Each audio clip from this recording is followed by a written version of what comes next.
I will tell you about this very curious exploration that I have undertaken. Every morning when I go into my work office, I see Qigong classes. And I was just like, not paying much attention, but it was like capturing my attention when I was talking to a colleague of mine. I said, "What are these Qigong classes all about?" And they said, "Oh, what? You've never heard of Qigong?" And this is someone who always loves to tell me about evidence-based research, and they like to mention things that are about how powerful science is. And so when I said that, she said, "Oh," she looked at me very seriously and said, "It helps me calm my nervous system in a way that nothing else does." I was really surprised. I was like, wow, something that can really help calm your nervous system. What is it? She said, "It's about movement in a special way that is very ancient. I think you should explore it." So, guess what?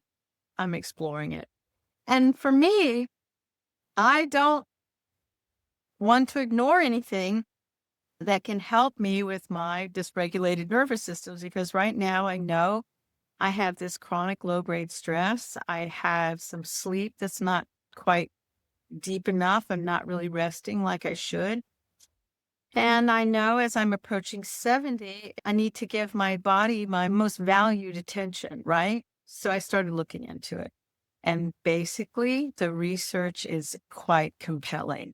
But it is a word that I've heard often, Qigong, this ancient Chinese movement practice, that it has been around for thousands of years. So let's talk about it. This is MC of Healthy by George. I come here each week to talk about all things aging and health and well-being because guess what? We're all aging. And if you're wanting to be the very best version of yourself well into your 60s, 70s, 80s, 90s, I think that we need to pay attention. And I hope you'll join me in this journey. So, the implications about this new practice are really for something that's been going on for many years. And I think it's the Asian culture. And I'm not an expertise, I'm discovering it. And so I really feel quite impressed so far with what I see, and also some of the simple movements I've started to incorporate in what I'm doing in the morning. So let's start with the basics. What is Qigong? It sounds very strange, right? Qigong or Qigong. It's a traditional Chinese health practice that integrates three simple elements: slow, intentional movement, regulated with rhythmic breathing and a meditative awareness. I think that's what they really believe are all together happening. And then to break down this word, qi means vital energy or life force. And gong, I think it means this idea of a cultivation of a skill. So qigong, which means the cultivation of our vital energy, because that's really what we are as human beings, a mixture of biological energy.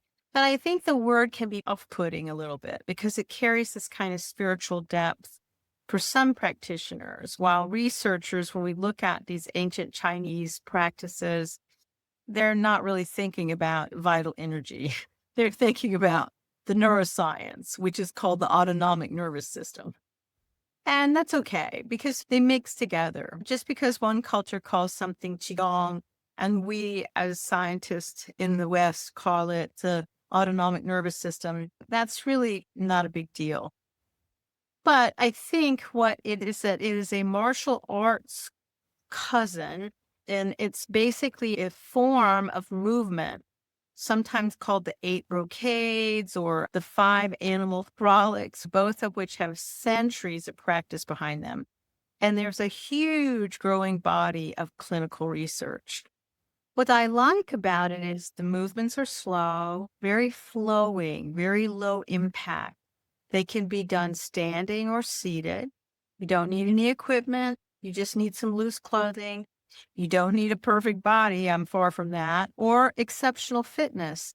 This is a practice that is genuinely accessible to people who are recovering from illness, or like me, I'm still recovering from my surgery, Or you're managing chronic conditions like me. I have chronic knee pain, sometimes going to the gym or weights or whatever, you can feel intimidated. But this is what makes it so remarkable to do as we get older. It works on a part of the aging body that most exercise really ignores. Our nervous system changes as we get older, and not in a small way. Our balance between our sympathetic nervous system, that fight or flight kind of messaging, and our parasympathetic nervous system, which is called the rest and digest or rest and repair system. Our process as we get older shifts, and the sympathetic systems become more dominant. In other words, that fight or flight system. While the parasympathetic system, it doesn't respond as quickly. And so this imbalance can have a cascading consequence throughout our body. So let me introduce you to two things that play a central role. It's called the HP axis and the vagus nerve. Now, I've talked a little bit about the vagus nerve in the past, but the HP axis stands for hypothalamic pituitary adrenal. And it is a critical pathway in our bodies that uses, it creates that stress response. So when you feel a sense of anxiousness or a threat, either physically, psychologically, or even imagined, you're fretting about something in the future, this is what gets activated. Your hypothalamus fires, your pituitary follows, and your adrenal glands release cortisol. That is our stress hormone, which I'm sure you've heard about, this idea of the elevated cortisol, Kish. And in the short term, cortisol, hey, we need that. We need it when we get up. We need it to give ourselves that mobilization and energy. It prepares you for the day. But when it becomes a problem is when it's running chronically because we're stressed and that we're not letting our cortisol levels go slowly down throughout the day. In other words, it becomes chronically elevated. High levels of constant elevated cortisol degrades our muscle tissue. So we've talked about muscle loss in the past, and that's sarcopenia. It's the silent loss of our strength as we get older. Cortisol is one of the biological mechanisms that drives that loss. If we're staying at this high stress level and not allowing ourselves to really calm down and relax, guess what? The cortisol high levels are damaging our capability of maintaining our muscles. So chronic cortisol can also impair our sleep quality, and that's another thing that is restorative. It disrupts our immune function, and it promotes this chronic inflammation throughout our body. So this is something that we know is directly associated with cognitive decline. And we really don't do enough early enough, I think, in our medical fields. And we know that this idea of reducing our cortisol levels just a little bit, that our body can move from that high cortisol level to a lower calming, better place for our bodies in its entirety. The vagus nerve is the real key nerve here because it can really work on your behalf, which is really a fascinating idea. And I think you really should start to embrace your vagus nerve because it's the longest cranial nerve in our body. It runs from our brain stem, through our neck, through our chest, past our heart, down through our abdomen, connecting our brain virtually to every major organ in our body. It is our primary nerve for parasympathetic nervous system response. And when it's functioning well, when that research talk about the vagal tone is what is high, a lot of things can be remarkably better as you get older. Your heart rate slows down. Your breathing is much more relaxed. Your digestion resumes a much more natural process. The inflammation is not being so activated in your body and it's a little dampened. Your immune system is helping you maintain a healthy body. And your brain moves out of that threat on hyper alert mode so that you can be more creative. You can be connected more to your memories and to other people. But here's the part that matters for aging. No matter what, vagal tone declines as we get older. The older we are, the less responsive our vagus nerve tends to be. And research now shows that decreased vagal function is associated with increased systemic inflammation, accelerated cognitive decline, and greater risk for a range of age-related diseases. But here is where Qigong enters the picture in a way that genuinely surprised me. The very slow, rhythmic, diaphragmatic breathing at the core of this practice is one of the most direct ways to stimulate the vagus nerve. When you exhale specifically, the very long, extended exhales, it activates the parasympathetic nervous system directly. And when you slow your breath and extend your exhale, you're not just relaxing, you're literally toning your vagus nerve. You are toning your vagus nerve. And you're helping build your body's anti-inflammatory, pro-recovery, pro-healing capability. So Qigong's slow rhythmic movements, it really is an ancient wisdom. Yet when we have looked at the science, it is a tremendous benefit if you will take a little time to learn and incorporate even some of the simple movements on your own behalf. And here's one of the things that most impressed me about stress and Qigong. 2024, a systematic review of randomized controlled trials, which is the gold standard, it concluded that Qigong has significant effects on stress reduction, not just compared to doing nothing, but compared to stretching exercises, and even compared to cognitive behavioral therapy. Qigong did better. And what the researchers confirmed is these effects work through cortisol, through the actual biochemistry of the stress response, not just through this placebo self-report. They measure cortisol levels, and that is remarkable. The other thing is, in 2025, a meta-analysis, these RCT trials, randomized controlled trials, of over 1,000 older adults found that Qigong significantly improved sleep quality as measured by the Pittsburgh Sleep Quality Questionnaire, one of the most rigorous tools that we use when we're measuring sleep. And the improvement was not marginal. It was clinically meaningful. So for those of us in our 60s and 70s, I think this matters a lot because sleep, and believe me, this is where I struggle. As we get older, we spend less time in deep restorative sleep. We wake up more frequently. We struggle to fall back asleep. That's me. And my poor sleep accelerates. And it really doesn't help my brain recover, my body recover.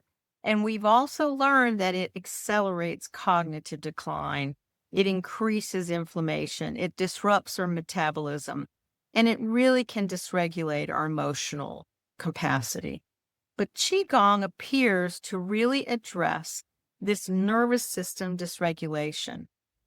And I think what's most impactful is that it significantly improved the sleep quality in adults across 15 randomized controlled participants of about 1,000, where they've had improved sleep duration and quality. That is tremendous. And this is recent.